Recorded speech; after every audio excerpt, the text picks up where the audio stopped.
তো ওরা, আমি বলি ওদেরকে, আমি ঠিক এই হাফ প্যান্ট পরা অবস্থার থেকে আমার দেখে। তো এই এলাকার আলো বাতাসে এই শহীদুল হোসেন ডিগ্রি কলেজ, ওখানে মঞ্চ নাটক করেছি, আমার স্যার এখানে আছেন, দেখেছেন আর কি। তা আমি আসলে গানের জগতে না, নাট্য জগতে মানুষ।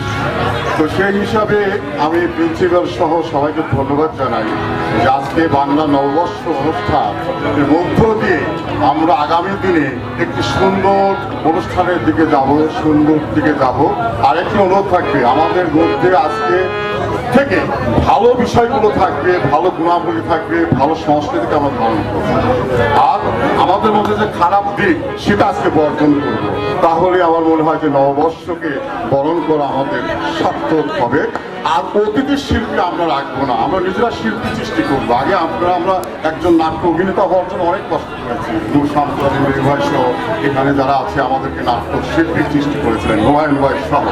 তো আজকে আমরা শিল্পী সৃষ্টি করতে চাই, নিজস্ব সত্তা নিয়ে এগিয়ে যেতে চাই।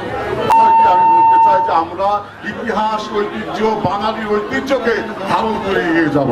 শুভকামনা, শুভ নববর্ষ।